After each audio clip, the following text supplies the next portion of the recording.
everyone for coming. I really appreciate it. If my voice goes out, it's because of my allergies, but I'm going to try to talk over it. And I have to say thanks for all my partners and my peeps for being here, because they're the ones that always make me look good. So I appreciate it. And thank you, Joe, from First American Title, for actually providing all the food in this room and for being here. So thank you so much. Hey, Joe. Hey, Joe. Can't go wrong with food. Yeah, you can never go wrong. Good choice. Yeah, isn't it? So anyway, it's very rare to have all of us in one room. All my peeps here and the people that make me look good. I'm going to introduce everybody real quick.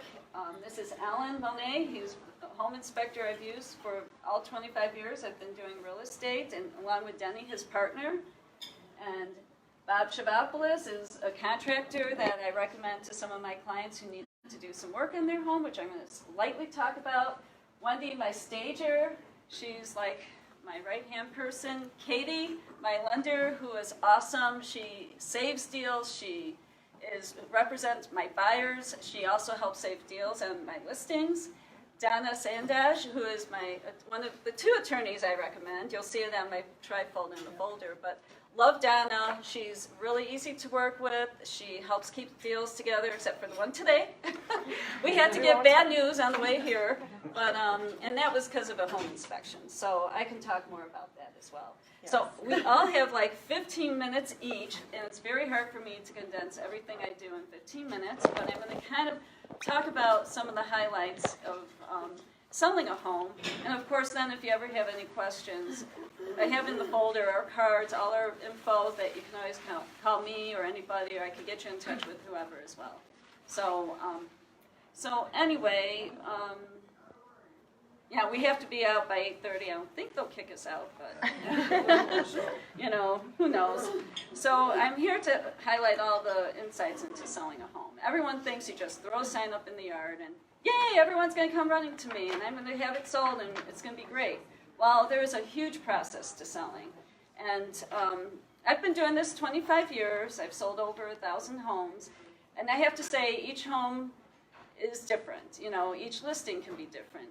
You deal with different kinds of people, different kinds of buyers, different realtors, etc. So I'm here basically to tell you all the different factors into selling. And then I've been saying from day one, everyone thinks that selling a home, you get a buyer and you're done. Oh gosh, no, that's only half the process. After you find a buyer for the home, the other half of trying to keep the deal together is getting the deal to stay together and stay put. So you can find buyers all day long, but if they're not pre-approved, like someone like Katie would do to make sure that they can buy that house, or that, let's say you're a townhome or a condo and you have a mortgage and someone comes in and they're FHA, yet the condo complex or the townhome complex with the association is only conventionally approved and not FHA approved, those deals can fall apart. So there's so many factors that you have to know up front, so when you get a buyer, you know how to keep the deal together as well. Deals that fall apart because of home inspection. It's just like unfortunate we don't have too many fall apart, but I had one right before, not even an hour before, and it was a listing. It was an as-is deal because it was a handyman special. Well, I guess yesterday with all the rain we had, there was like a lake underneath the basement. So they pulled out, you know. What can you do? That's something I can't prevent. But I did get the buyer to come in and buy this home that needed a ton of work. So it was not my buyer, though. So anyway, everyone says, okay, what's required after you get a buyer to keep the deal together? You have a turn review period. That's 5 business days after you have a contract signed, that both attorneys review the contract to make sure terms, and I'm going to let Donna talk more about that, but you have a turn review period. Then you have home inspection that coincides with the attorney review period. So you have 5 business days to have the buyer's home inspection done. So then when you finally come to terms and agreement, then you have the attorney review period sealed up. And then you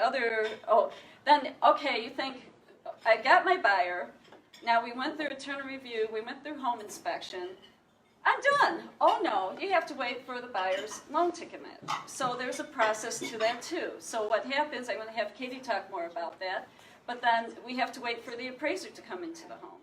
And that part is really important because if you don't meet the appraiser, give them all the highlights that you've done to the home and all the features that are highlighted, and then the deal can fall apart because the appraisal value has not come into the purchase price that you sold it at. So there's so much work that hand-holding that has to be done, but once the buyer's loan commits, so after appraisal, the last step is loan commit.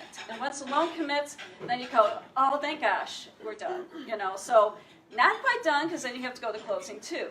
Very rare a buyer wouldn't show up at closing, but things happen. So then there comes to legal issues. So that's like the beginning process of everything, or the whole overall about selling a home. And let me know if I'm running late.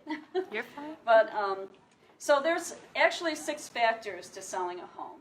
There's price, which is very important. You have to price it accordingly. You want to make sure that you're in the ballpark of what the other competition is.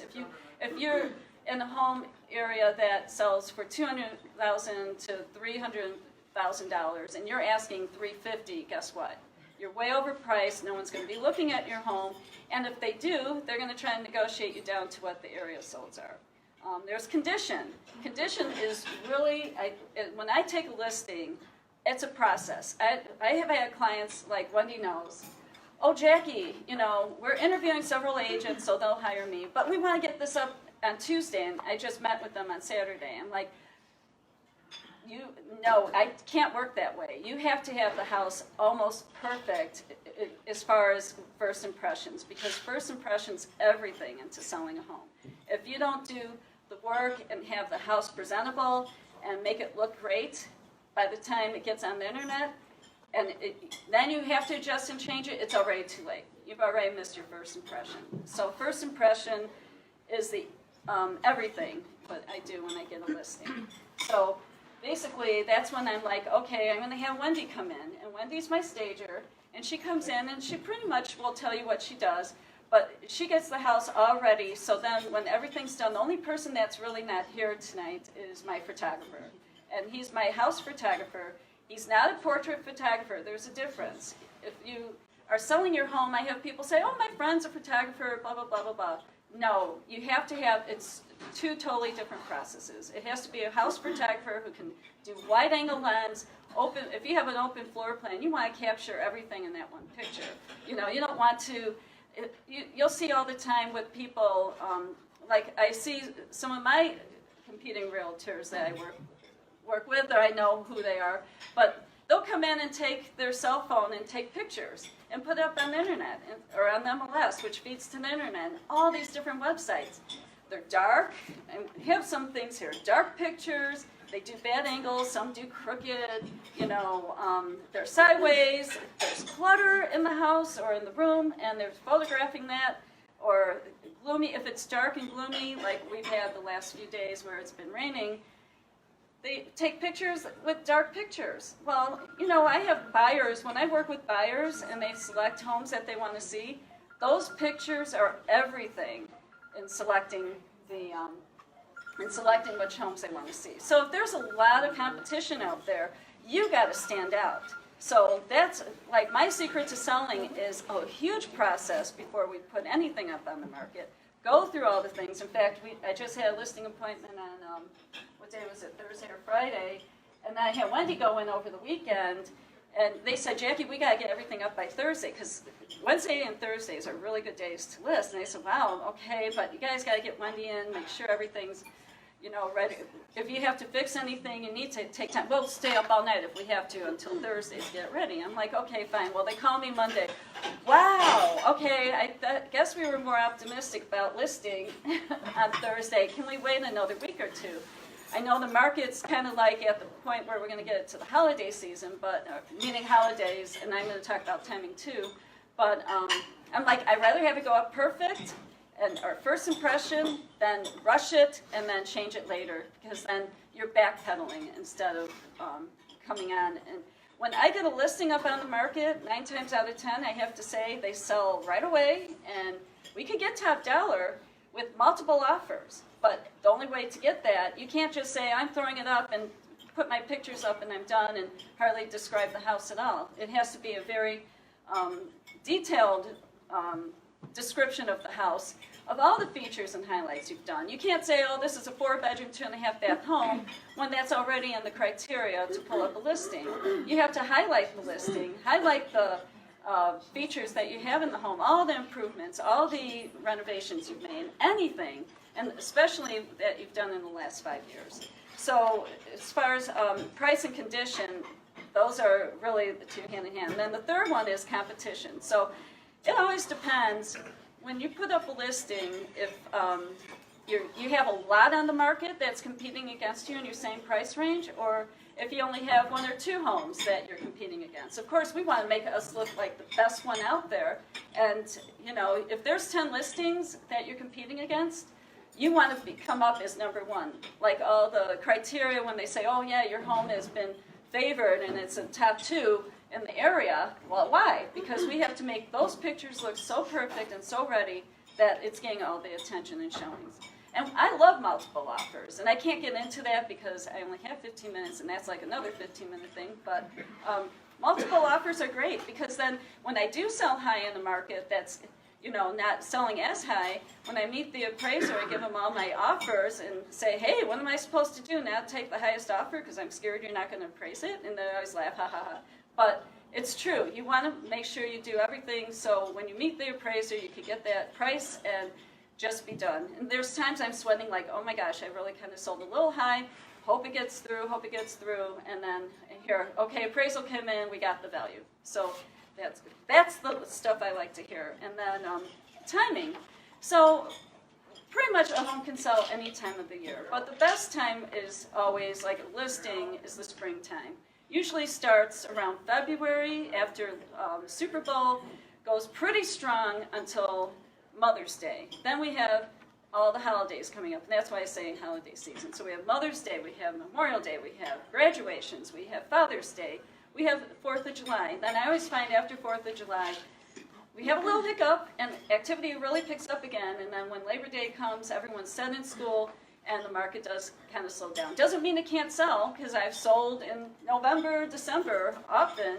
It's just you don't have the reaction you do. But the good thing is, in the fall, you don't have as much competition either. So you don't have like 10 homes on the market. You might have 2 or 3. So that's why it's all evens out in the long run. And then location is always a factor. So if you're a house that backs to a main road, or railroad tracks, or a garbage dump, or whatever, or commercial, that can devalue the home from your competition as well. So if someone has an interior lot, they are going to get more money for that home. But it doesn't mean you can't sell because you back up to any of these items, or if there's something that's down the street that's not desirable.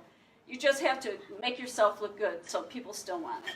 You know? And then terms. So like I was hinting before, if you have a buyer and now this doesn't really apply more for single family homes unless you have an FHA buyer on your home, and your home is like a rehab home, like the one I was just discussing. That would just be a cash buyer or a conventional or a renovation thing. So I'll let Katie talk about that too.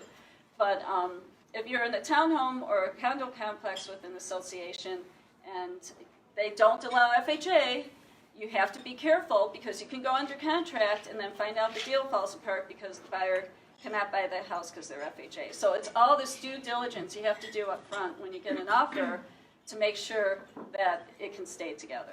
And so, how much time do I have? How much time do you want? So, yeah, so anyway, and I find too, when I have pictures, before I have pictures done on any listing, deep clean your house. Because sometimes it looks great on the pictures. Now, Nick's camera picks up a lot of stuff. So even if you have crumbs on the granite, it could kind of pick that up and have a little flair to it. But I always tell my sellers, besides staging, besides doing the handiwork, besides doing,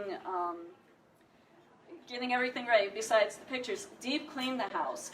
Make it sparkle. It really makes a difference. You don't know how many times I go through a home and I'm showing a buyer, and the pictures look, okay, they look good, and my buyers are like, we'll have to do it. And then you walk in, It has an odor, it's dirty, the corners, it really makes a difference. So make your house sparkle and it'll get the right kind of, and a buyer that sees a home like that, you're going to attract the buyer that wants to pay that kind of price. If you have a buyer that is like, I don't care, they're going to not want to pay a top dollar because they have to do the work.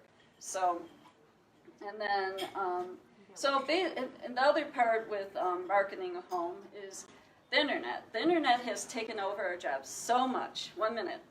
Okay. Good, I'm at the end. So the internet has taken over all the marketing and advertising, pretty much, except for today with the newspaper ad. That got more reaction today. I was really surprised, because when I used to put in the newspaper, that's only a fraction of the homes that are available on the market. So the internet's taken over. So then we have sites like Zillow and Trulia and Realtor.com and everyone in the world looking at us, hey, we want you to pay, blah, blah, blah, so you can market your listings better, whatever. So because of that, and it gets shot out everywhere, like when my office, you put it in the MLS and it takes the listing and it shoots it to tons and tons of real estate sites. So it gets marketed everywhere. It's not just Zillow. It's not just who is going to allow you to put it up on the market. And that's where you get the most buyers coming through and the most attention to grab them in the door, and then they bring in an offer and you're done. So I think I'm done. You're done. All right. Great. So if anyone has any questions, we definitely can talk afterwards. But I think the next one was Donna. Yes. Donna, the attorney. Right. Yeah, I'm going to let you Yeah, I was stand going here. to say, because thinking, I'm not as good at talking as Jackie, so I need my notes and my glasses. I need a note. I'm Donna Sondach. I'm a 25-year resident of Lake in the Hills, and I have my office over here in Huntley. I'm a real estate attorney, but I also do trusts and wills, which relate to property and real estate. Representing the seller for transactions, the attorney takes care of several items. Jackie touched on some of them, basically going through, reviewing the contract and negotiating modifications, negotiating home inspection issues that the buyer brings up, ordering title insurance and having any exceptions from that removed, ordering survey, mortgage payoff statements, homeowners association documents, paid assessment letters, any well or septic reports if needed. Sometimes there'll be pest inspections, drafting the deeds, the seller's closing documents too, and preparing closing figures for the title company. Then I would coordinate the closing schedule and then attend closing on behalf of the seller. Usually in our areas, the sellers don't attend closing and they'll pre-sign the documents at their convenience.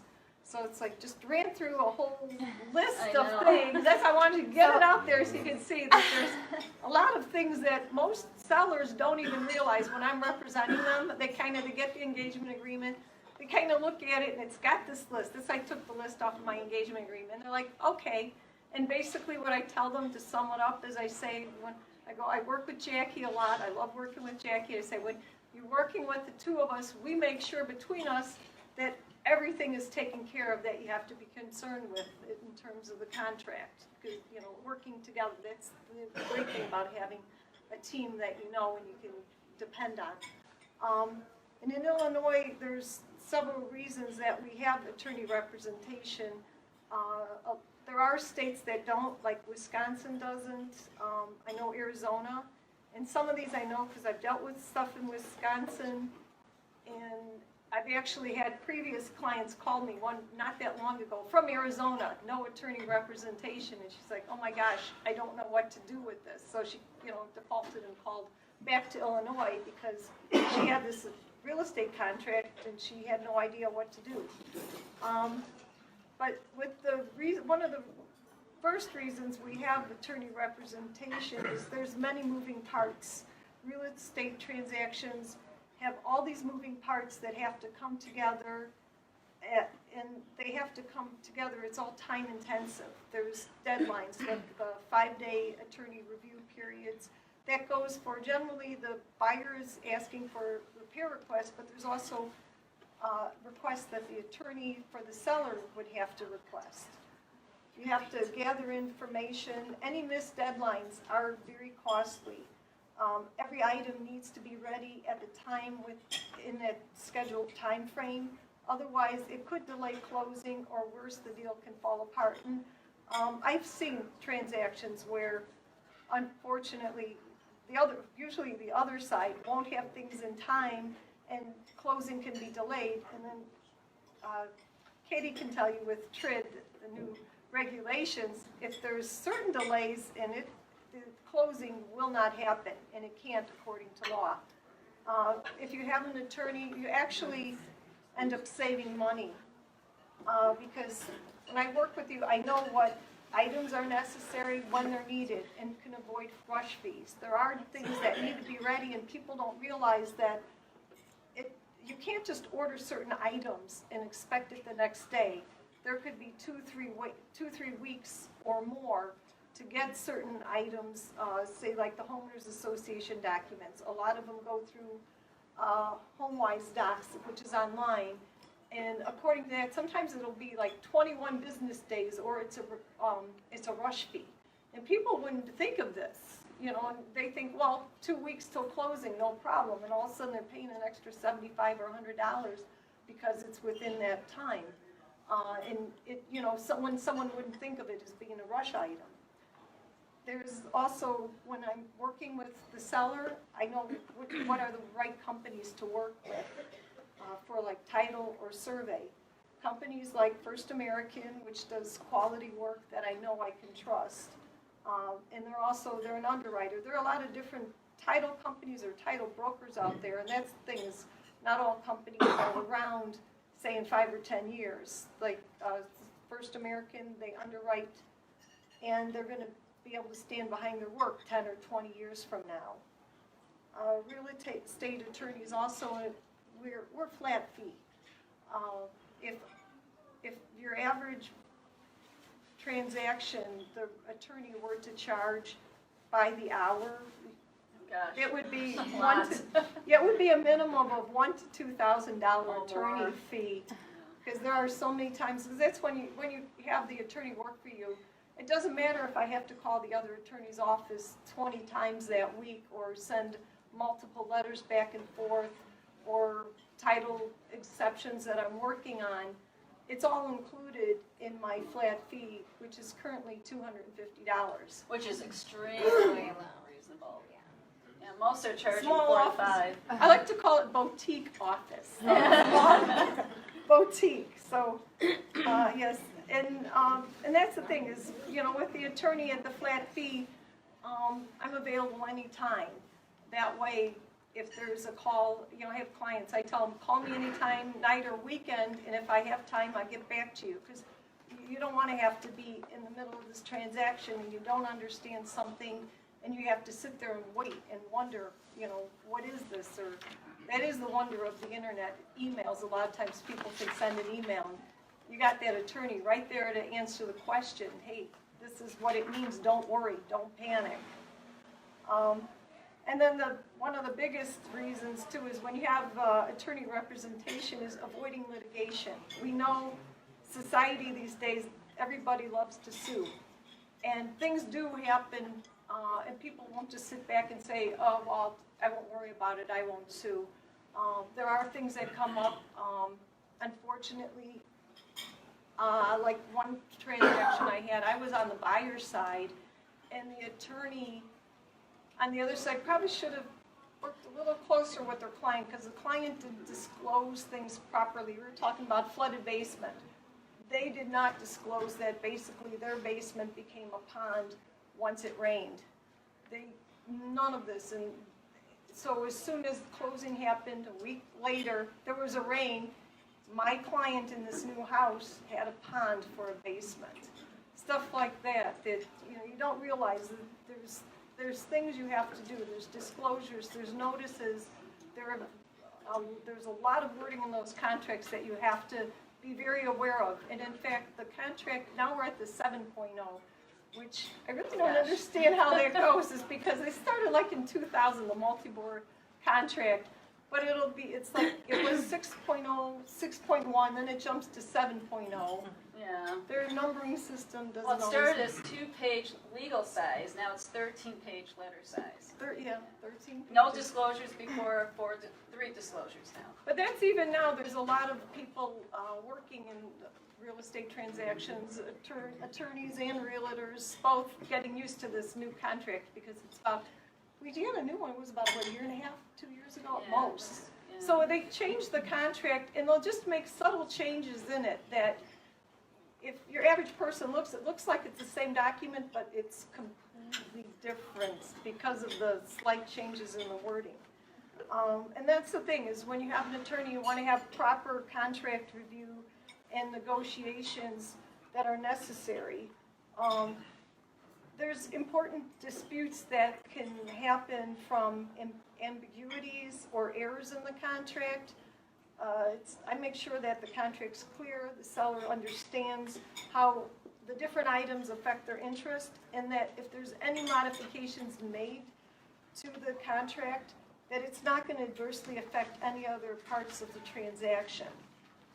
That's very important because sometimes people don't realize that there are interconnecting with the paragraphs that even a lot of realtors, so I love working with Jackie, they'll check off and change a paragraph, but then they won't go back and change another paragraph that's directly affected by that first paragraph that had a modification.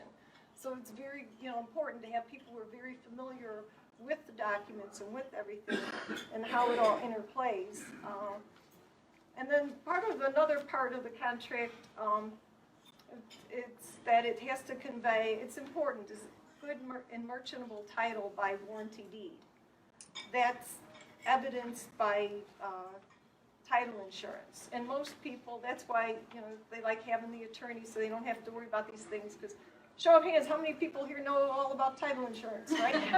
That's it. Most people, they have no idea. I always call it the insurance that people get with the intention that you never have to use. And that's what it does, is it protects against claims from any defects, like another person claiming ownership interest, improperly recorded documents, liens, easements, forgery. Part of the title insurance is that the survey has to, if it's a single-family home or someone that owns property, not say a condo with common areas, but you also have the survey as part of the title insurance, that it shows that there aren't any issues with easements or building setback lines. In Illinois, the attorney also acts as a title agent for the title insurance and completes the title exam. Reviewing the title and the survey is highly technical and very important in protecting the seller's interest. There could be undiscovered issues, and this is where I've got the one example. This happened, I guess it was last fall.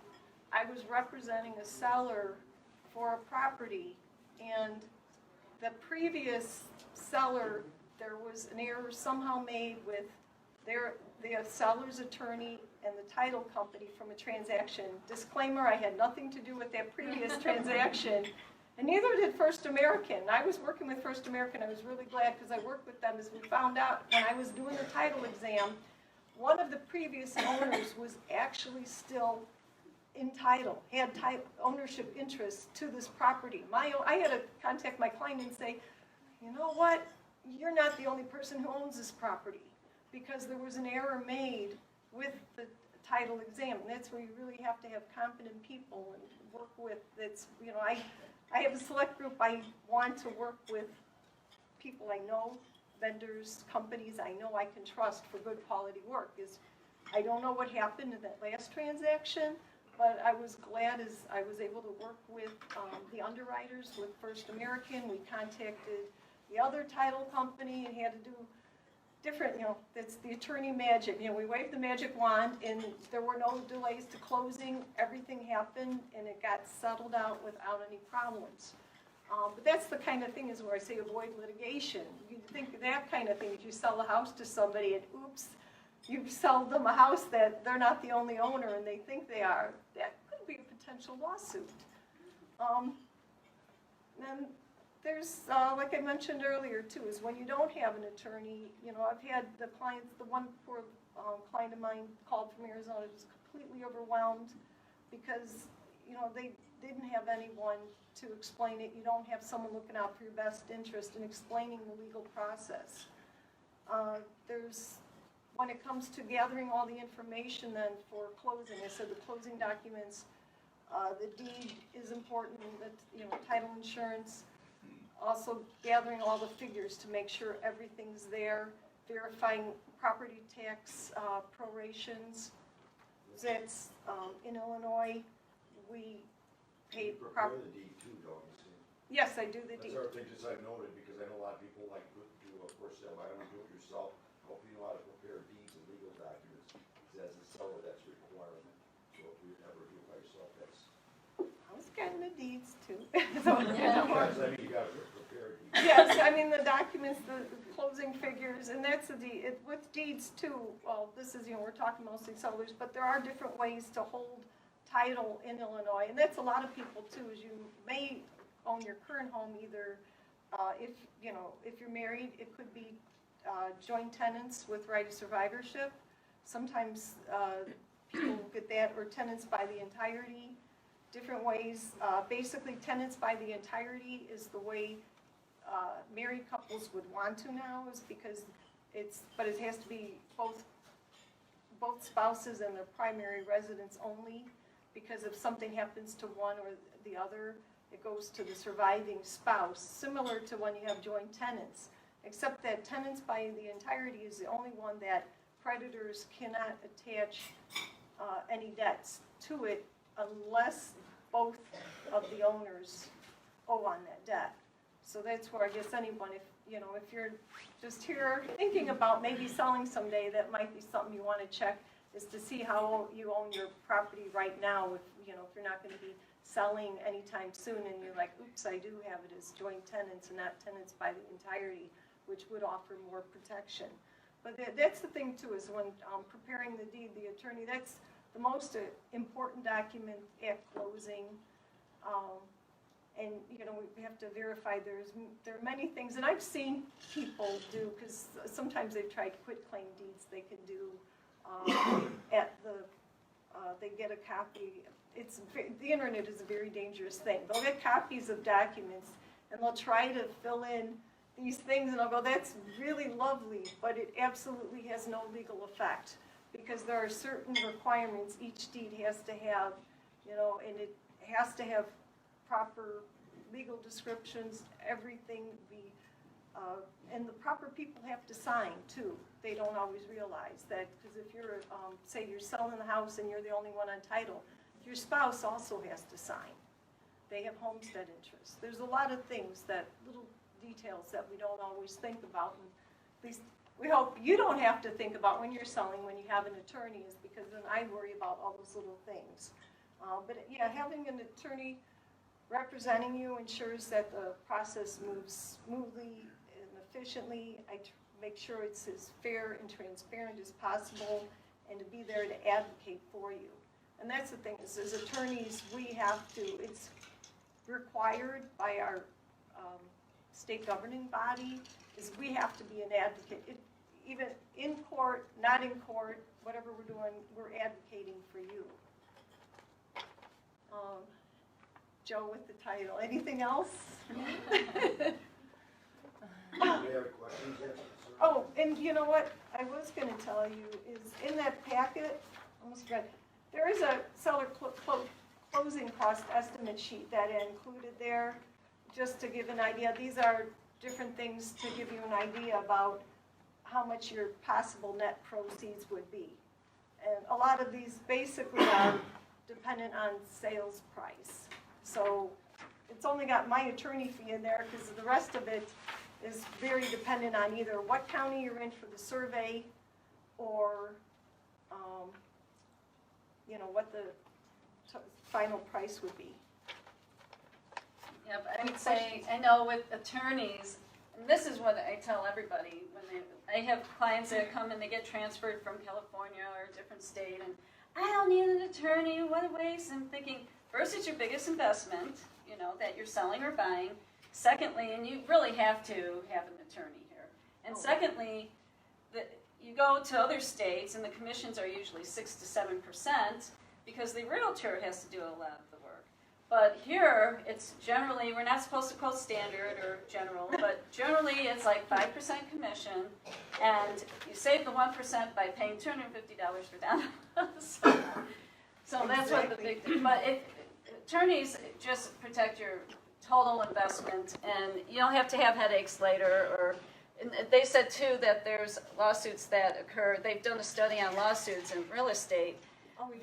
Only like half, less than half, compare states that don't have attorneys. So it just tells you they really do protect you. That's true. That's especially comes in, like when I'm working with First American, they do the title search, and they always we're kind of double checking each other. And so you really avoid a lot of litigation when you're working with an attorney, title company, everybody that's working together. Because I did have a transaction one time, a long time ago, and they did not have an attorney agent doing the title. This was one of those, I don't want to say small brokerage type title companies, and You should shop, it's the individual's right to shop for title insurance. Most people don't even think about it or know about it, so you get guided to places that are usually not the best deal in town. exactly. I would really encourage everybody to learn and look at prices, because they'll convince you that this is the best deal in town. That's how I ran across, is they had, it was just horrible title work. They gave it to me, to my client, and I looked at it, and I had to call the title company. I wasn't supposed to be, I ended up doing the title work for them, which was bad, because I got the title commitment, and I was like, this is wrong, this is wrong, this is wrong. And it's like, I wasn't the agent, I shouldn't have been doing the work. But sometimes and that could happen. It's at the other states that don't have it. You don't know who's doing the title work. Here, it's those small brokerage companies. I will not, when I represent buyers, I won't take that. So when we say underwriting, we underwriting, we've been underwriting since 1889. And when you see something like ABC title, they're resellers. They're buying from large underwriters like us and reselling. Joe, want to do my last few minutes? He's good on this. That's Joe's attorney. Do you have a question? Yeah, quick question. It has more to do with the surveying. It's obviously gone up since I last had my property surveyed. It was about $100 then. But I also own a property up in northern Wisconsin, and the survey up there was more like $700 versus what it is down here. Is that because there's not as much contesting property lines here in the city as there are? No, you know what, I'm not really sure, honestly, there shouldn't be that expensive up there. It's on the lake. I know it's horribly, actually, I've known, because I go up northern Wisconsin too, and I honestly don't know about, And that was 12 years ago. what that their was thing is, actually but yeah, insurance. and that's probably part of the problem, is that their system with transactions and everything is completely different than ours, because they have to go through the title companies. You don't have someone advocating on your behalf. It's the surveys. I honestly don't know why Wisconsin does it so expensive. Part of that, though, you probably need to talk to a surveyor, might have to do with if it's rural areas too. There'll be differences in how everything is for them to check it. Well, I know originally it was an unplatted survey in the area where I am, and because it wasn't an official survey, and I did take my survey that happened to have all my neighbors on it, so they're probably not so happy with me since I gave that information to the government. But it's like whoever has their property surveyed last has to take what's left, so when they're officially surveying it, that sets where those. It shouldn't be, well, you know what too, is it does depend on the size of the property, because that does even sound expensive for I think he was saying Wisconsin. that they have to go to court, that means that they have to take off work from surveying, other survey jobs to go to court when they're contested. With that, I mean, it's very individualized to what's going on with your property in the survey, because that does affect the survey pricing anywhere, is depending on if there's, how difficult it will be for them to access the area. But a lot has to also do with size. Smaller properties. Here, it's fairly, a lot of the survey companies are fairly standard. They'll charge for standard because a lot of the properties are fairly reasonably close in size.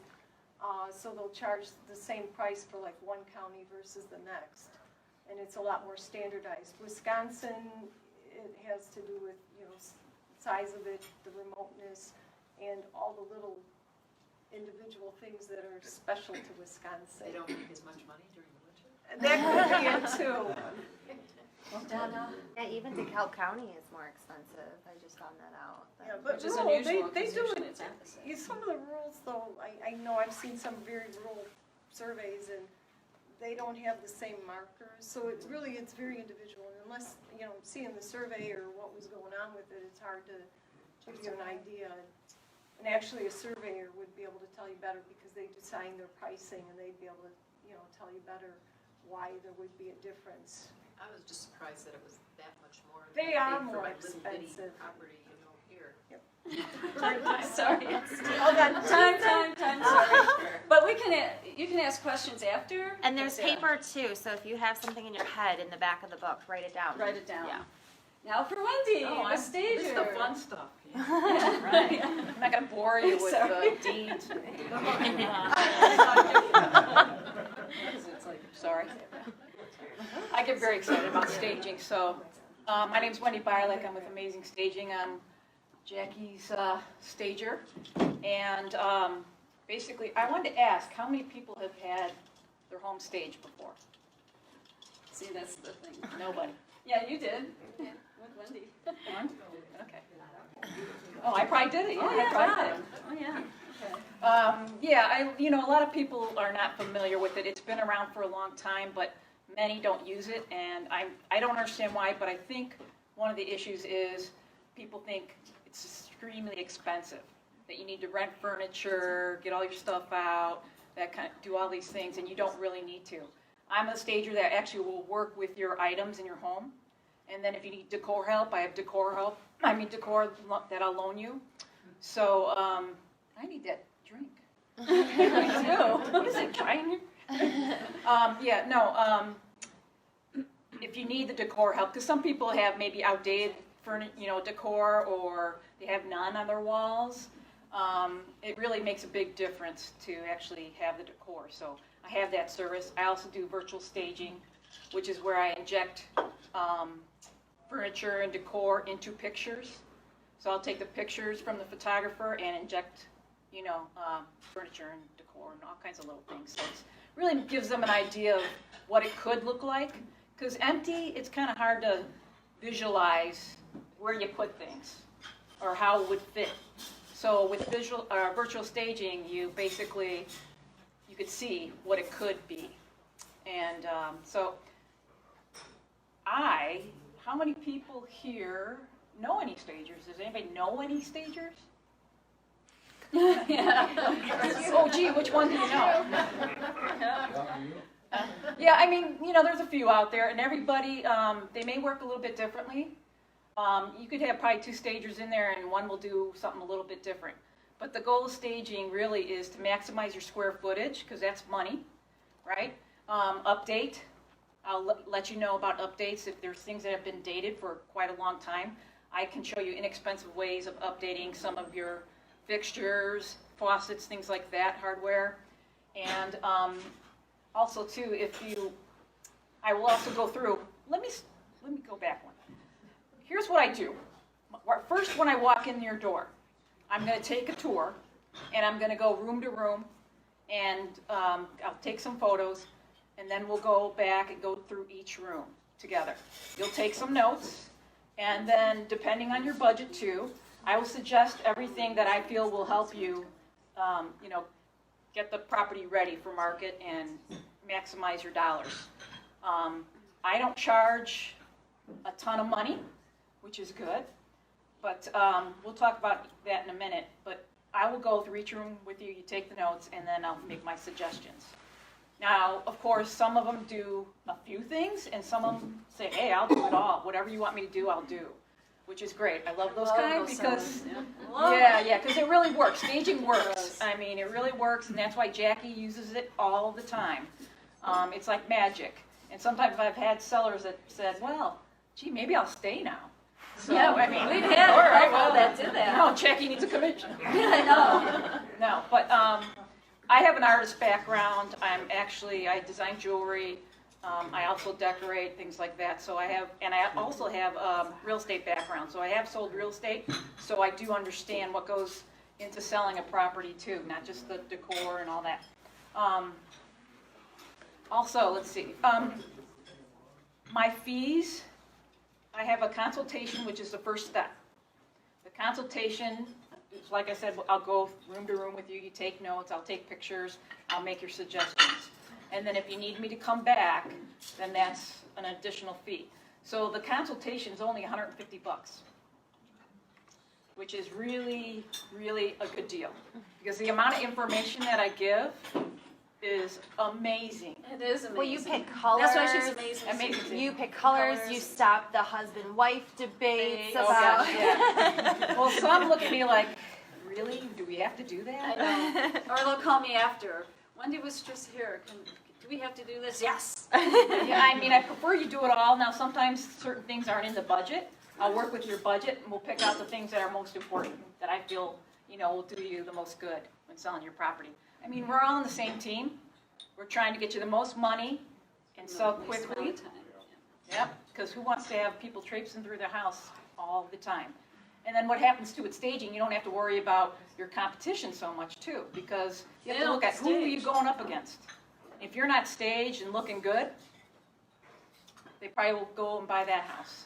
And that's why pictures are critical.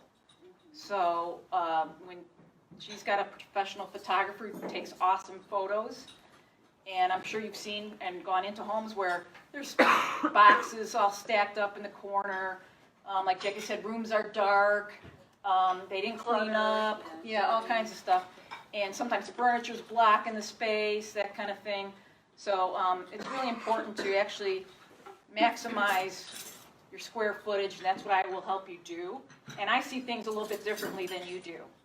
So an outsider coming in can really show you, something different that you probably haven't even thought of. I've even put a dresser in for like something else in a different area. Oh, all the time, yeah. So a lot of it, people have too much stuff, and too much furniture, or maybe it's not the right size furniture.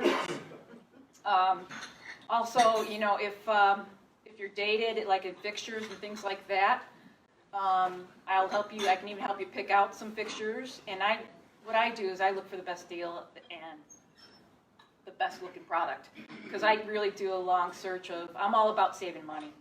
I don't think you should spend a ton of money just to get your house sold. We're not giving them a brand new house, but we're going to look brand new. So we don't want them to go to the competition. That's the goal. So Maximize square footage. yeah, Yeah. Oh, yeah. I said that. Oh, you did? Okay. Yeah, maximize square footage. Yeah, so you make a room. It's amazing how many times I'll go in and do the listing presentation, hired whatever, and then Wendy comes and I go back with the photographer for pictures. I'm like, this is the same house. It's Yeah. gorgeous. Painting is a big deal. Cleanliness, as Jackie stated before, painting to me is huge.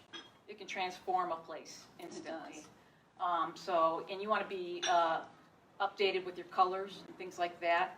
And depends on who your market is. If you have young buyers that will probably buy your house, we want to appeal to them. So we're going to put in faucets and fixtures that are going to appeal to them. Faucets aren't that much. Fixtures, even light fixtures, make a big difference. And you can get a light fixture for under $100. And this will pay off tenfold. But I'll give you tips and ideas of what you can do to maximize the money you get out of your property. And it's not that expensive. You get a wealth of information in the consultation. And Well, you, like, for a little bit of money that you put in, my you God. get that back Thousands and back. way more. Way Yeah. more. I mean, think about, if you have someone coming out to fix, or they're supposed to look at your furnace, or maybe your washer or dryer, and they come out and what do they charge? $100? And they're there for what, 5 minutes? I'm giving you thousands of dollars worth of information for $150. So, I wanted to pass out these. You can take a look at some before and after pictures that I've done, and there's also a virtual staging. You guys can just kind of take them, look at them, pass them around when you're done. Take a good look. Does anybody have any questions about staging? Of course. I also am an artist. I have a clay studio in my basement. Therefore, I have not finished it because it's not a good thing Right, for to that. have flammables around my Yes. kilns and different tools and things like that. I also have a lot of things in my basement because I do a lot of different things. I'm a china painter as well as a potter. Mhm. Do the last real estate agent, and I'm going nowhere right now, basically said just to forget about the basement. But I think you got to do something with the basement. Well, if it's unfinished, I just basically say we want to make it, nice and neat. I try to put things up against the You're walls. talking to an artist. Do you have any idea? I'm an artist as well. I Stuff paint. have- I've I seen have- her house. She's got. My fourth bedroom is my other studio. Yeah, I understand, but but you gotta, when you put your home on the market, you're living a little bit differently than you normally would. I got a lot of stuff in my garage already. I'm Well, getting that too, really you can worried use the about garage. this. But yeah, I just have people that have an unfinished basement. We kind of just, put the stuff to the side so they can see how large the basement is, and also clear out ways where they have access to the furnace and things like that. So that's what I would do with That's a that. good point. You gotta do something, Yeah. because they can't always appreciate, they're not there, they're not potters. They can't Right. appreciate your stuff, yeah. Right. So, we want to neutralize it and, I've kind got of, electric for those guys. they who need to like visualize what they can do with it. Do people ever have to move their stuff into storage somewhere? Yeah, I have Somewhere a, else? yeah, actually I do. If you have too much furniture, it's a wise idea to rent, storage space for a few months, until you sell and move. It's so worth it, yeah, because a lot of people have way too much stuff. And I'm usually clearing it out. I like to keep it clean, simple, and so they can visualize what they could do with the property. It's really important. Well, see, since you're moving anyway, might as well pack it up. Well, and some store it, some too with painting. I get issues of, I just painted, and I painted all white. Yeah. Well, painting all white is not. Please don't do that. Please. That's very sterile. It's generic. I don't think it does much for the property. I can help you pick out colors. I do that all the time, and I'm not just a beige person. So sometimes if you have a fireplace, what I'll do is pick out an accent color to pop that fireplace. So I get creative with my colors. Some just go in there and do the whole thing one color. To me, that's boring. I can't do that. I'm an artist too, so I can't do that. But it's going to be neutral enough that it's going to please everybody. So, anybody else? Yes, I love Wendy. What if your house is vacant? What if you've already moved all your stuff? Good question. All the Yeah, time. good question. Those all the time. Vacant, I can do a virtual staging. And virtual staging, if you need me to take photos, I can do that. And it's $50 for me to come out, real reasonable. Because I need to really take a picture where I show, you can see a lot of the floor space and stuff like that, so I can inject furniture. So virtual staging probably is one good way to do it. Jackie likes to, which I love, she likes to have me come in and just do some decor. So there's no furniture in there, but there's decor. I'll put, even shower curtains up, vases, all kinds of decor items, pictures, you name it. I'll put it in there, and man, doesn't it make a big difference? Well, when you take pictures of a vacant room, blah, and buyers are doing this on the internet. They do this on their phone when I'm with them. This picture, and if it has to stand out, so your eye perception can't stop to see how big the room is. You would not believe how that little bit of staging makes such a big difference. Yeah, I to- don't think there's so many people that don't use it, and even agents, I'm surprised, do not utilize it, but some of them do think you have to go and rent furniture, No. and it's thousands of dollars. If you get me in there with a consultant, maybe if you need decor help, we're probably talking under $500. And that will just net you thousands of dollars and That's selling negotiable? quickly. Huh? Yes, No, because I'm already, Oh gosh, she's already She's so low. good, yeah. That's why I have a caring heart, so actually when the market crashed, I really want people to be able to still stage. You know, everybody was tight on money or didn't have any money, so I wanted to be very reasonable and show you how you could do it without having to spend a ton. So that's why my prices probably don't show how good I am necessarily, but I enjoy what I do, and to see the results, I just get so excited. I can't wait to get my hands on your house. So Well, let's put it this way, have other realtors, of course, we're all friends, we all do, but we're competition too. Will you be able to share your stager and photographer with me? And I'm like, yeah, fine. So, but that's how they see me on the internet, and it's that. Yeah, So, yeah. And Wendy and the photographer have been working so hand in hand. She picks these pictures that have this color, and for however she does it, it brings all the colors in the room together, and it pops out. And then the photographer comes in with this eye that goes, I know what Wendy just did. I saw where she was going with it, and he highlights it.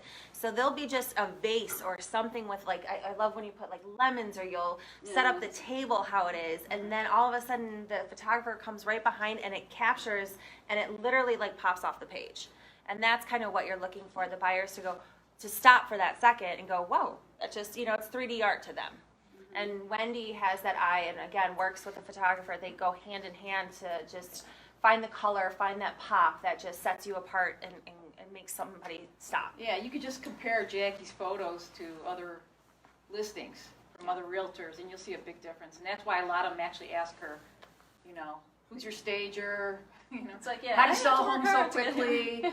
quickly? Because how'd you do that? you'll probably get at least 5 to 7, maybe 10, pushing it % more if you stage your house. Oh, yeah, So definitely. it depends on the area. There's all kinds of there's a lot of variables, but factors. you definitely are way shorter on market time, and you'll sell for top dollar, no question. Now, the decor I loan to you, and for 3 months, and that's $100 only, flat fee for all my stuff to go in your house. That's, to me, a steal. So if it's beyond 3 months, which normally it isn't, it's rare. Usually the properties we do sell within a couple weeks. They listen to everything I said, and they do it. I love those people. Yeah, they're always happy. But I'm like the good guy, bad guy, because I'll come in and I'll tell you some of the things that you need to do. You know, if you have to fix this, update this, you know, declutter this. There's a lot of work that can go into it. That's why you want to call me way ahead of time before you're going to plan to go on the market, because it may take you a couple weeks to actually, you know, get ready and do all the stuff that I need you to do. So I need to get in there quickly and talk to you about that. So, Well, here we just did, okay, the one on Rolling Hills. But they called me a year ago, and they hired me, the sellers. They said, we need like a year, because it's a huge house, 3,600 square feet. We got to redo a bunch of stuff. And I said, well, you got to get Wendy in here. So they took the whole year to do it, and then called me for this year for the spring market to sell. And actually, we pushed the pricing to much higher than the competition, sold it right away, and now everyone's trying to list it, but they got to do the staging, you know, and yeah, so we sold right away. I mean, it's all in the details, I tell people too, because they're like, really, do I have to move that?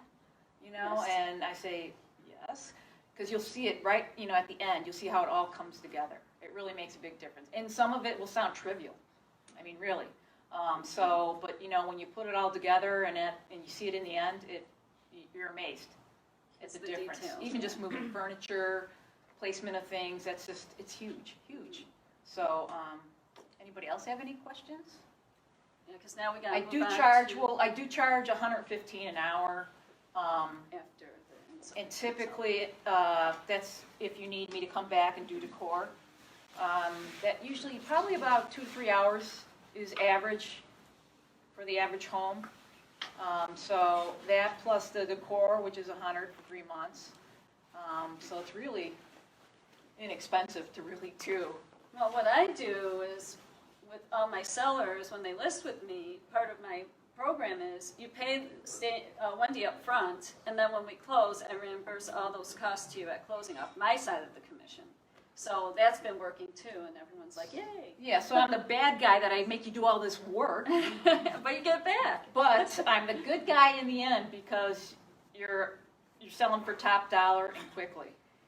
So, I've had people too that have used Wendy that say, you know, like, oh my gosh, you know, that she'll take down some outdated pictures and they go, oh, what is she putting up? And then go, okay, I don't want to tell her, but where did she get that picture from? They like the decor, so. well, I've had people, I Yeah. gotta admit, I've had one client, who's an older gentleman, and I came, my boxes of decor, and it was just a coach home, one level, and he saw me bringing the stuff up to his door and trying to walk in, and he's like, what are you doing? What are you doing? I said, I'm here to stage. Oh, yeah, oh, that was my, Yes, of course it's true. So he's like, no, you need to leave. You need to put that back in your car. and he's such a And nice I guy, said, so yeah, I when she said, called me. well, why? Didn't Jackie explain to you what I'm doing? So I talked to him for probably for another 10, 15 minutes, and I ended up getting him to do it. And he actually loved it, and then he also tipped me. So there was a guy who said, no way, I ain't doing it. Said, wow, I love it, and gives me a tip. I don't No. mind tips. I will accept tips. I never turn down money. So I used to, but now I know, I've learned, no, not to turn down money. So, And that one sold multiple offers. Oh, yeah, Yep. yeah. And if she didn't do the staging, so that, I do have the people that resist, you know, and maybe it's not your taste in decor, but, you know, it's not about you. You're moving. And we want it to appeal to the masses. And that's what we got to do. Yes? Have you ever staged a house that didn't sell? oh, all the time. Oh, yeah, that's happened. Usually, there's other concerns with the property, whether it's location, or they just want an outrageous amount of money, things like that. But if you are priced accordingly, you're clean, you're staged, you got great pictures, and you have a great agent, you'll sell quick, no doubt. In fact, I've had listings that were on the market with other agents for a year. Actually, just closed last month, and out in Marengo, out of nowhere, right? And Bob can attest to this. He was on the market for a year with another agent. So, and he interviewed me and this other agent last year, but he was inclined to go with his friend, and I'm like, I'm not here to hurt any friendships. I'm not here to hurt families or anything. I believe in karma. I don't want that coming back at me. So I listed with him, didn't sell. Then called me this year, and I'm like, uh-oh. So, long story short, went in. Finally, Wendy got to do her thing, because he didn't take any of her advice last year. Finally did her thing, got Nick, my professional photographer, to do the wide-angle lens, because it was a big house with wide, big home rooms, and bam, it sold. So multiple offers the first day. Yeah. And, Yeah, I get that all the time where they say, you know, within a day or two they're selling already and stuff like that. So it really works. It's really important. yeah. I don't think you should go on the market really without it. And if you think you really don't need it, sometimes as an outsider coming in, I might show you some other things that you may not think of, because you're in the property all the time. I'm an outsider looking at it. So it's hard because you're attached to your property and you like your home, you like your decor, that kind of thing, and then someone comes in and says, hey, no, we got to move that, do that, we're going to take that down, we're going to, you know, it can be hard. So, but it's so important to do. It really is. I can't stress it enough. And for the money, it's a It's no-brainer. well worth it. It's a The no-brainer. little bit that is spent gets back to so much more. Yeah. So, I mean, I have so many examples, but yeah, time. Okay, so So is it time, right? Da, da, da, da. Okay, next is Alan. He's a home inspector that I've been using all 25 years I've been a realtor. He's also been on the board of home inspectors for the state, license number 5 out of like 50,000 numbers, and you go on. License numbers go over 12,000.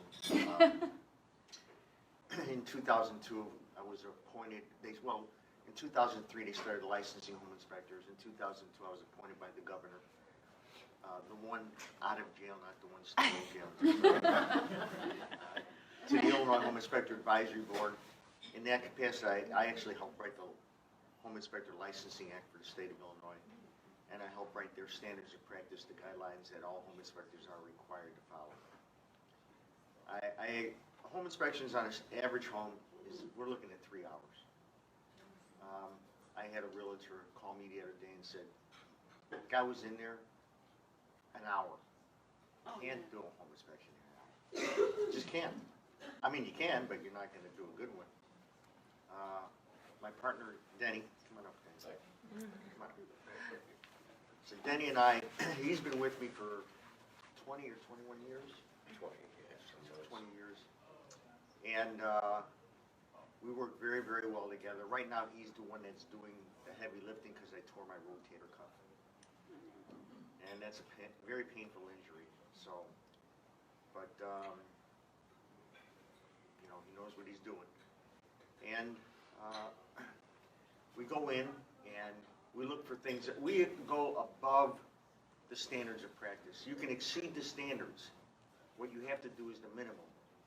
So we exceed the standards. For example, we use equipment like gas detectors. You know, it's not part of it's a visual inspection. But all the good home inspectors, they use gas detectors. We check the furnace and water heater for backdrafting, which means carbon monoxide coming back into the house. We have a carbon monoxide detector that does that. We check the electric box in every outlet in the house. I will tell you that 8 out of 10 homes that we do has something wrong with the electric system, with the electric box. Most of it is very easy to fix. You'll have double tap wires. You'll have overfusing, things like that. Another thing that the state says that you have to do a representative number of windows and outlets in every room. A representative number is 1. That's it. Denny and I open every window and we check every outlet we can get to. Why do we do every window? The one window you don't check, Murphy's Law, that's the one that's damaged. So we don't want anybody calling us up and say, hey, I got it in the house, I tried to open up a window, it just slammed shut on us. We open and close every window. We're very professional, we know what we're doing. I also taught a home inspection course at Oakton Community College for 10 years, and I taught continuing education for the state of Illinois. So every renewal period, you have to have 12 hours. I taught 8 different courses for 11 years for the state. Anybody that doesn't want to get a home inspection is very foolish. We charge $375 for an average size home. You know, if it's a large home, we're going to obviously charge more money. But if you find one thing wrong with the electric box, it pays for itself right there. We also check for, and I'm going to say, mold-like substance in the attic. Mold-like substance is, you can't say mold because it has to go through laboratory analysis in order for it to be mold. So we're inspectors. Some home inspectors, they want to make as much money as they can and they do ancillary services, which you're allowed to do. But we know what to look for. And if we see a mold-like substance in the attic, you're going to know about it, as Jackie can say. Yeah, we've had quite a few. Quite a few times. So this time of year, right now, we're doing inspections every day, all the way through Monday. He's not working Sunday yet, but that could change. And it's just a busy time right now. So if you could you got 5 business days to get a home inspection. So if you have it accepted on Tuesday, you have Wednesday, Thursday, Friday, Monday, and Tuesday of next week. We do work every weekend. Because if we don't, we're not going to get all our home inspections done. The way that I look at it, or we look at it, if we don't do it on the weekends, our competitors will. And we want to make sure that we get all the inspections in a timely manner. Now, obviously, there are times when we just can't do them all, and we let them know. They call up and go, I need you to do an inspection tomorrow. If someone wanted an inspection tomorrow, there's no chance. But we try to get them all in. Denny will do 2 a day. Now, on my brochure, my website is on there, and it's www.metroinspections.com. Computer-generated reporting system is on the report, is on the website. So you can actually look at our report. It's very comprehensive. It's very good. We also take on an average of what, 25, 30 pictures? Minimum, probably. Yeah. So if there's something wrong, we take pictures of it. And we also encourage that you're with us for the whole inspection. We try to make this a learning experience. There's no secrecy or anything like that. We want you to be there. We want to explain everything.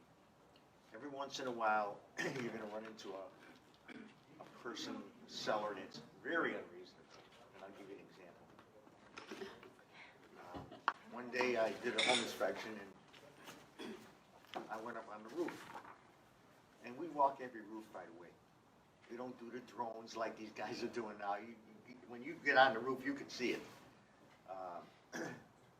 And if you have a drone, you really can't tell if there's hail damage and stuff like that. So we actually walk the roofs.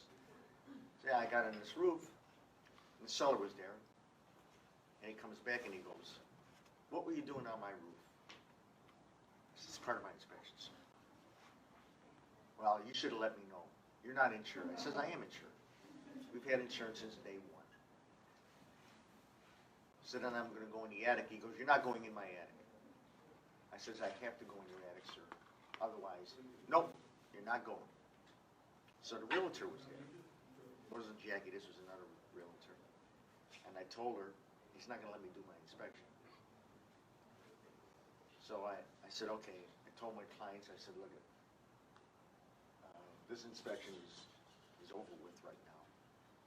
Because he's not allowing me to do my job. He's going to push me on everything." So what happened was the buyer's agent called up the listing agent, and she got on the phone with the seller. And she basically said, "Leave him alone." But I was ready to leave, you know, because I have to do my inspection. If I can't do my inspection, what good is it there?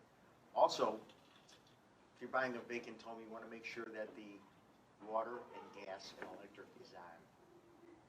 Because if the water's not on, how do you know if there's any leaks?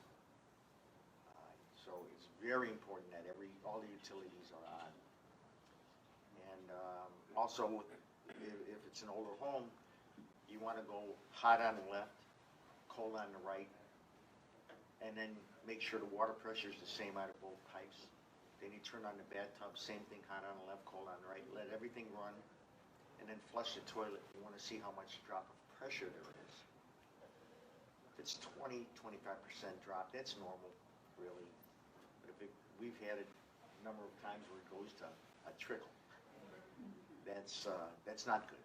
So now there's pipes, especially older homes that were built before 1962, that have galvanized piping. Galvanized corrodes from the inside, and copper corrodes from the outside.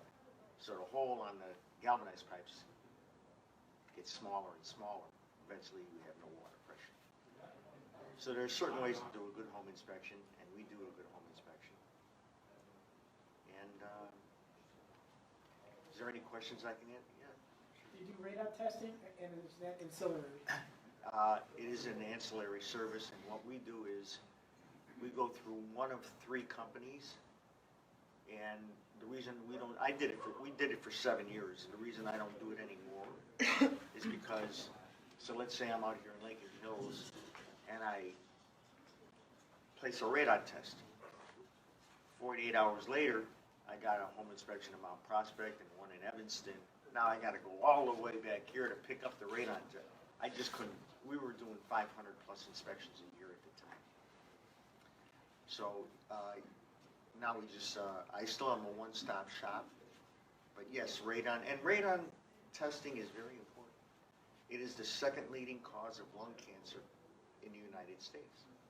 The first cause is smoking, obviously. So radon testing is $200. One company charges $210, the other 2 charges $200. And we try and well, we will get someone out there for you. Now, you can call anybody you want, if you want to, and just pick your own person. But we coordinate things.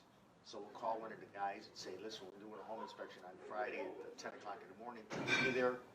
He might say, "Well, I have a place of radon test at 9 o'clock, but I could be there about 11. Well, we'll still be there. and he comes out. So we coordinate. Sometimes we'll get a request, can we have the radon test done prior to the inspection?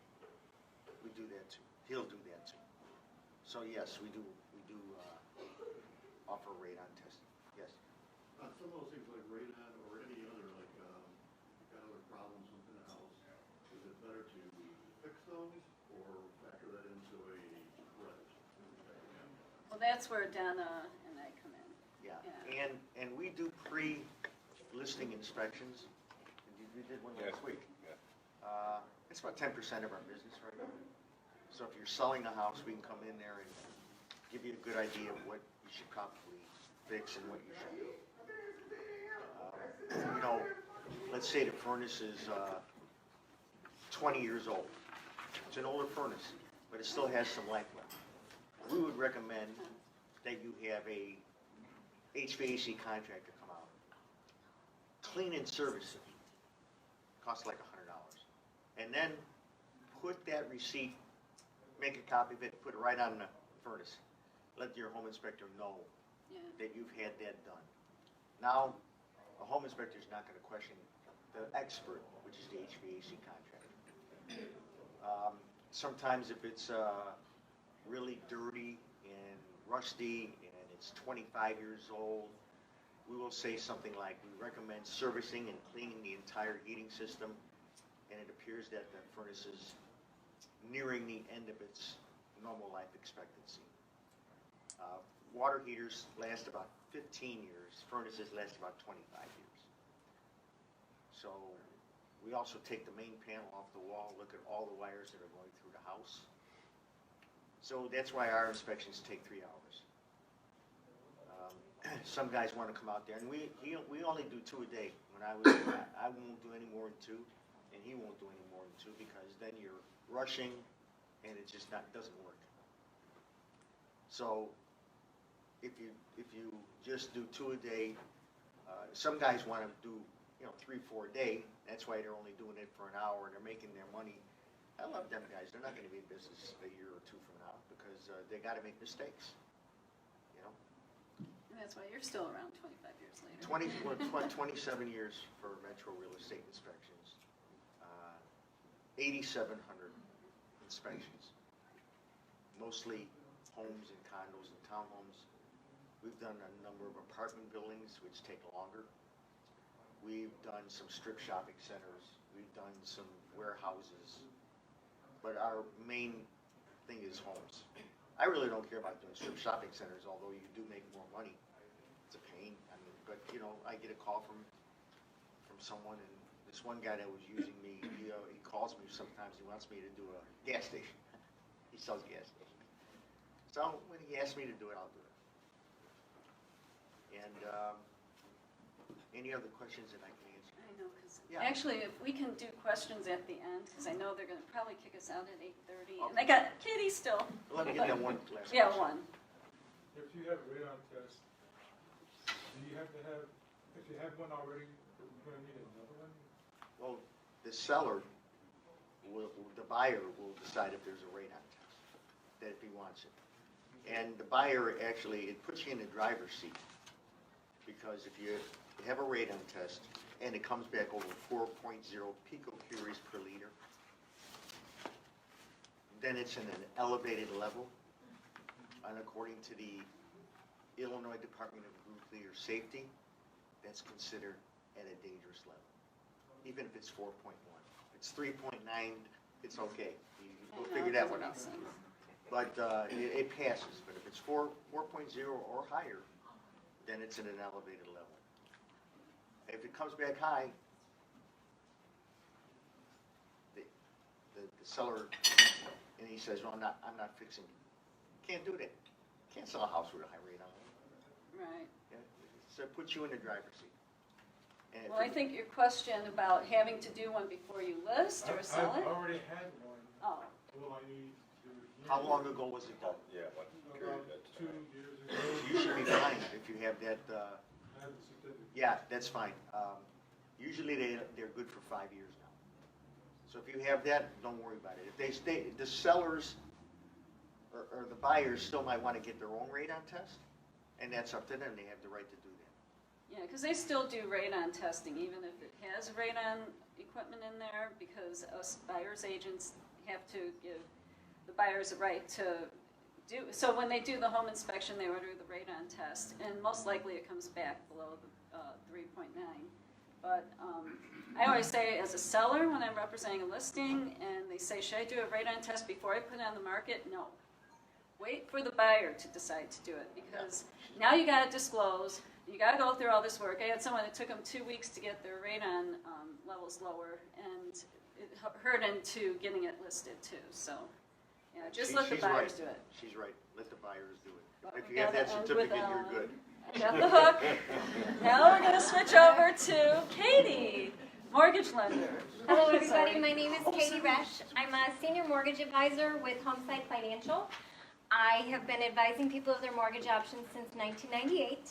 I understand this is a seller's seminar. I deal primarily with buyers, people would think, because I do the financing for the buyer. But oftentimes the seller is a buyer. But I'm going to try to gear this more towards your position as a seller, and I'll touch on a little bit of the financing with the buyer. So one of the first things that Jackie had mentioned that she would like me to bring up is appraisals. So as a seller, you might have a contract that has a certain purchase price that you've all agreed on, but when the buyer comes to get their financing done and we send the appraiser out, the contract is not a guarantee that the home is going to appraise. But I will tell you that the appraiser sees the contract, because I cannot order an appraisal until I have a fully executed contract signed by all parties, and they see the terms of the contract. So the appraiser does know what the price is that has been agreed upon. That does not mean it's going to influence his appraised value, but he at least knows where everybody's at.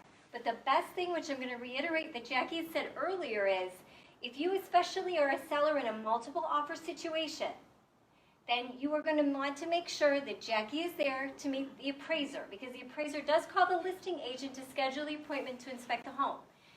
Jackie will be there, and she will make sure that the appraiser sees all of the other offers that came in that pushed your purchase price over the value. Because if it is over the listing price, if he or she sees that the contract is higher than the listing price, it does raise some flags. Even to the underwriter, because the underwriter does have access to see what the home was listed at. So it has to be very well enforced on the appraisal report.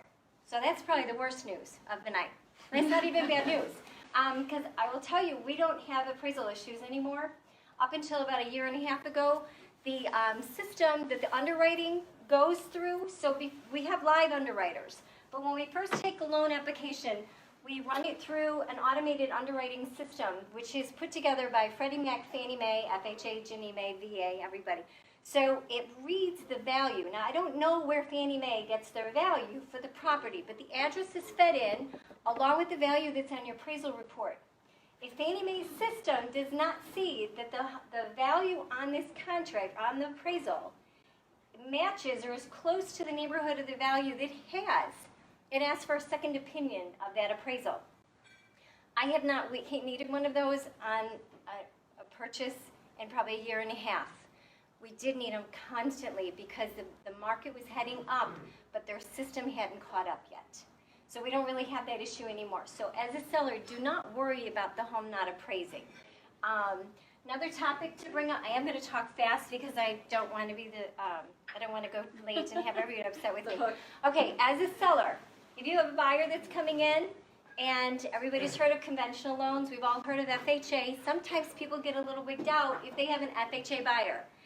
FHAs are such easy loans. Do not be afraid of FHA loans. People have this stigma that an FHA borrower has low credit scores or no money. I actually had for many years, until conventional came out with some other programs that I kind of push people that way. A lot of times, you just have a borrower that just wants to put much less money down. And FHA allows, they're a little more lenient on some of the guidelines. So you might have somebody that's just trying, well, this just seems to make more sense. FHA loans have great interest rates. The PMI is a little bit higher sometimes, depending on the file. But Sometimes it is just the best package for a borrower. I've had doctors use FHA loans. They didn't need to, but for that particular person, that just made the most sense. Other programs have come in since then, but do not be afraid of an FHA offer. VA. Realtors are afraid of VA offers.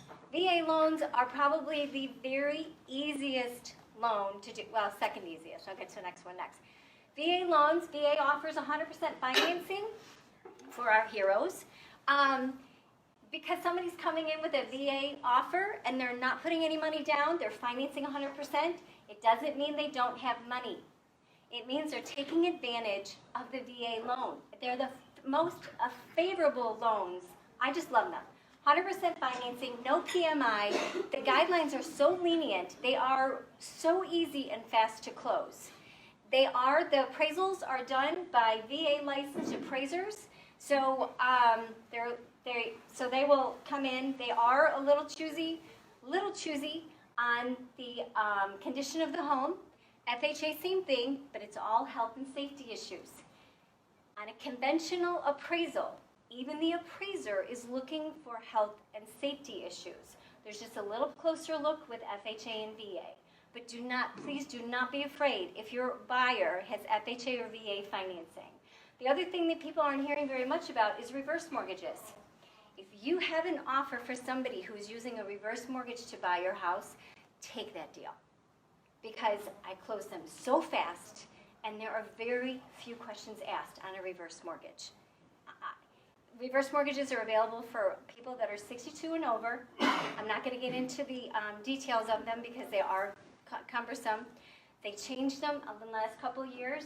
Many years ago when they first came out and I was trained, there's some stigma still because they weren't really the greatest loans. Today they are so wonderful for the right borrowers. Not everybody needs them, but if you are selling a home and your buyer has reverse mortgage, that's how they're buying, grab that deal because there isn't an easier loan to do. Next thing to talk about, pre-approvals.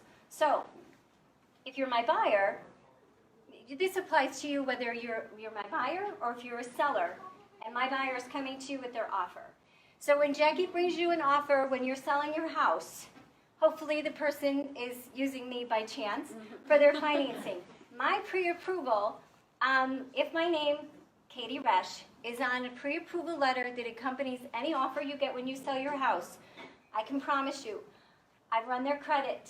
I have seen all of their income documents. I've seen all of their asset documents. I make sure that they have enough money to close for your specific house. So there is, I will tell you, I do not put my name on a pre-approval letter unless I am so confident that that loan is going to close. I've been doing this since 1998. I've closed hundreds and hundreds of loans. So I can look at a loan and go, Jackie, this one's a little questionable.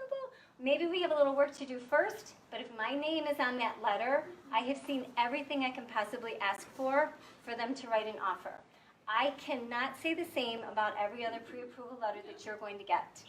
I have heard nightmare stories of people who have called and said, this bank told me that they can approve me, I wrote a contract, I paid for the appraisal, everything went to underwriting, and then there's like, oh, well, I didn't know that you had this. It's right there in front of you. So then they're referred to me, and if there's a problem that has to be remedied, we can do that. A lot of times it's just because it was a bank. So banks, I left a bank several years ago. They had acquired a mortgage company that I was working for. I gave them about 2 years to figure it out. They're very conservative. I work for a mortgage banker, so I have access to so many lenders that we can get so many different scenarios approved.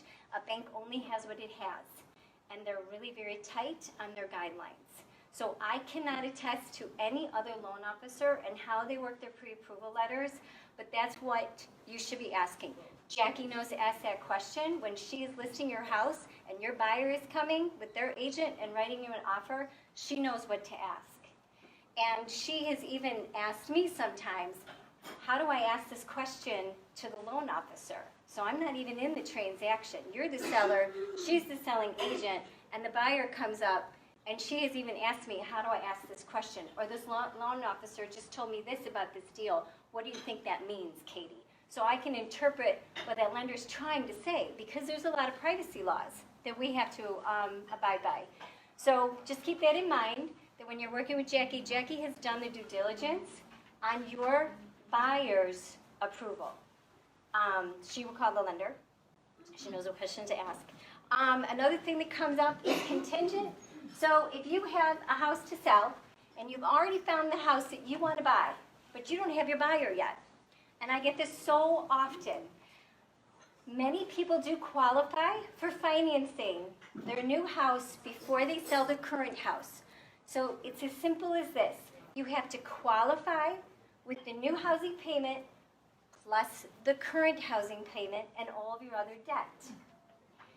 The only thing that is hanging out there when that person first calls and they don't have all their information is, where's the money coming from for the down payment?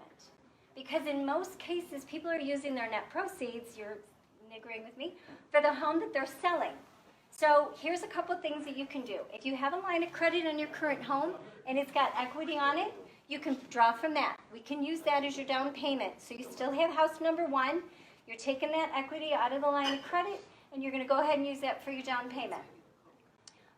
Another thing, you can take a loan against your 401k if it's available.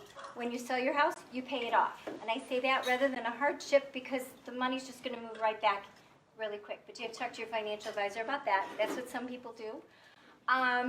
Another thing that people do, like, so this is May 1st. If you think you're going to list your house maybe in 6 months or next spring, and you're just getting everything together, you're going to meet with Wendy and all that, this is probably a good time for us to maybe say, okay, I want to make sure that when I go and I write an offer next spring when I sell my house, and if my house hasn't sold, and sellers are not taking home sale contingencies, they haven't for years, you want to make sure you have the cash to do it.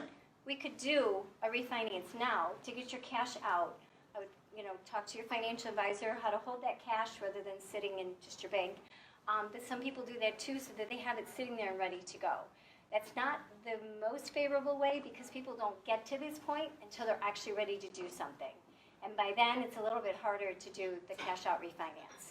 It's not impossible, but your home cannot be listed when you do the cash out refinance. So the best thing to do is contact me 2 months before you think you're going to sell your house, maybe even 3. Sometimes we just need to have time to strategize. Sometimes strategy is all done in that first conversation. Sometimes we need a little time to get through some steps to make that happen. Interest rates. Okay. Interest rates are not what they used to be. It used to be that if you had a 620 credit score or higher, everybody had the same rate for a 30-year fixed. Today, interest rates are based on credit score, debt-to-income ratio, reserves, property type, occupancy type, credit score, I say credit score, down payment, all of that. All of that has an impression on the interest rate that people get today. Primarily is your FICO, your credit score, your debt-to-income ratio, occupancy, and property type. I think that's everything you asked me to cover. Yeah, I think so. I Because think you have a lot of people. 8:32. Yeah, you did really good. But one thing I have to say with Katie, whether, especially if you want to buy a home, and that's the reason why I recommend Katie, in all these years of recommending you for how long? 16? Yeah, it seems like forever. But she fronts the loan. So Feel great. like I've had so many. This is why when I get an offer on a listing and I do call the lender, some people go, why do you bother doing that? Because not all lenders give true pre-approval letters. They're really pre-qualified. And they're not running their, they'll run credit. Oh, I ran their credit. Well, did you run their documentation? No. And they have to be honest with me. Not all are. But then I don't want the deal to fall apart where I've lost marketing time because I have to pick which one is the best qualified because it's not always price, it's also terms. So you want to make sure they're a strong buyer so they can close. The worst thing you can have is have a home fall apart because of a loan. So with Katie, she does all this work up front. So whenever I have a buyer, I throw them over to a guy who's going through you right now. And once you have your pre-approval, we could shop. And you would not believe how many times, oh yeah, my bank said I can afford a $200,000 house by the time they go through Katie. oh, it's really 120,000. Well, that changes the whole scope of things. You know, so I've had it where somebody, and not to cut down banks, but honestly, I've had people work for a big bank, a real big bank, several times, and they work for the bank. I got my pre-approval. I'm like, I'm not a fan of that bank No at name all. bank. I've had too many deals fall apart because of, or having represented my buyers, where they can't buy a home because they got a false pre-approval. And they always say pre-qual or pre-approval on there, but it's not. And then once you know, they go through the process and it's like, oh my gosh, they got denied. Well, I work for that bank. Tell me about it. This is why I try to tell you. I'm not a fan of your bank. So I throw them over to Katie. We even have one that he had to wait a year to go and buy, and they're the ones in Spring Grove or whatever. Mhm. But yeah, that he's like, oh, thank gosh you have Katie, because and his lender, when he first came to me pre-approved, his lender said, Jackie, it's gold. Don't worry about it. When red flags, antennas are going up, wait a minute, there's something not right about this. He really didn't do his job. And I remember writing that offer, and I said, but the guy had just a foreclosure a year ago. He can't, it's a new program. Don't worry about it. Don't worry about it, Jackie. Come There's on. a new program. Yeah, You new can apply program. for it. There's And a new I'm program. saying to Katie, Yeah, I'm that's not right. trusting this. So I write the offer, you know, the listing agent, and I, you know, have to represent my buyer, so I can't say too much, but yeah, he's pre-approved. Once you know, it went through the system, denied. And I just yelled at that lender. I couldn't believe it. And I'm like, I even talked to you. You kept throwing me off the phone to get off. That you did. That he's gold. Don't worry about it. We got a new program. And then Katie's like, he should never have gotten his pre-approval. No, That's- no, there that's was the a joke. program for 1 year after foreclosure, but not everybody fits in it. And he did not fit in it at all. So we waited a year. I helped him work through what we had to do, and everything was good. And on the note of other banks, I've actually financed people that are in the mortgage department with banks. They don't even go to their own bank because they don't close on time. They don't close Oh, fast. They horrible. miss your dates. It costs you money. So I've actually done financing for people in the mortgage department of banks. So it's just a different world. It's not horrible, and it works for some people, but it's not for everybody. So I'm done talking. Thank you, everybody, for coming. I don't know if you want to open up for questions. Yeah, I don't think we're being kicked until we out. get but- kicked out, because I know Yeah. they're like 8:30. And if anybody needs to go, you got babysitters or something, it's 8:36. Yeah, so we did pretty well. So